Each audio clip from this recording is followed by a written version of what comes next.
Hi అండి, అందరికీ నమస్కారం. Welcome back to our channel. ఈరోజు మన ఛానల్లో ఈజీ అండ్ టేస్టీగా చికెన్ ఫ్రైని ఎలా చేయాలో చూపించబోతున్నానండి. అండ్ చాలా రోజులు నిల్వ ఉంటుందన్నమాట. నేనైతే దీనికోసం ఒక 1/2 kg చికెన్ని తీసుకొని ముందుగానే కడిగేసి పక్కన పెట్టుకున్నాను. ఇప్పుడు ఒక కడాయిలోకి ఆయిల్ తీసుకోవాలి. ఆయిల్ కాస్తంత ఎక్కువగానే పడుతుందండి. ఈ ఆయిల్లోకి మనం కడిగి పక్కన పెట్టుకున్న చికెన్ని వేసుకోవాలి. ఇలా చికెన్ ఉడుకుతుంటేనే ఇందులో నుంచి వాటర్ అనేది బయటకు వస్తుందండి. ఇలా బయటకు వచ్చిన వాటర్తోనే చికెన్ అనేది బాగా ఉడికిపోతుంది. వాటర్ అన్నీ వెళ్ళిపోయి ఆయిల్ అనేది పైకి తేలాలన్నమాట. ఇలా ఆయిల్ పైకి తేలాక చికెన్ అనేది ఆయిల్లో బాగా ఫ్రై అవ్వాలి. పైన బ్రౌన్ కలర్ రావాలి. అలా వచ్చేంత వరకు చికెన్ని ఫ్రై చేసుకోవాలి. మనం ఇక్కడ డీప్ ఫ్రై చేస్తున్నామండి చికెన్ని. ఎంత ఫ్రై చేసుకుంటే అన్ని ఎక్కువ రోజులు నిల్వ ఉంటుందని గుర్తుపెట్టుకోండి. చూడండి, మనకి కలర్ చేంజ్ అవుతుంది.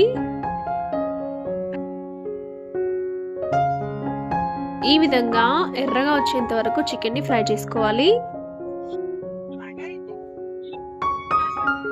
ఇప్పుడు ఇందులోకి పసుపుని యాడ్ చేసుకుందాము. అలాగే అల్లం వెల్లుల్లి పేస్ట్ కూడా వేసుకోండి. 1 టేబుల్ స్పూన్ వరకు అల్లం వెల్లుల్లి పేస్ట్ వేసి ఈ అల్లం వెల్లుల్లి పేస్ట్ అనేది పచ్చివాసన పోయేంత వరకు ఫ్రై చేసుకోవాలి.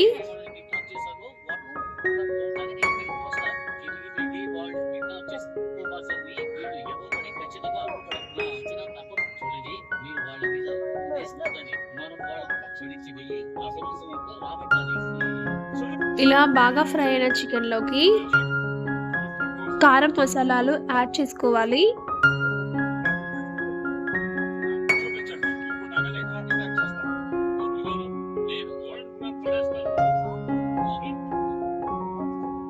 చూడండి, ఇందులోకి 3 టేబుల్ స్పూన్స్ వరకు కారం వేస్తున్నాను.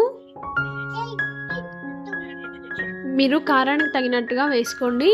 ఇందులోకి కారం కాస్త ఎక్కువగానే పడుతుంది.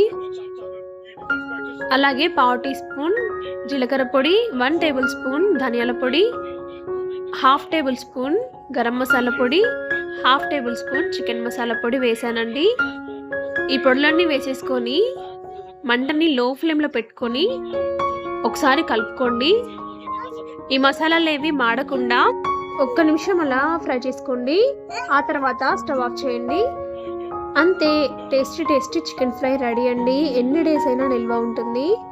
చాలా టేస్టీగా కూడా ఉంటుంది. ఒక్కసారి ట్రై చేసి ఎలా వచ్చిందో నాకు కామెంట్ చేయండి.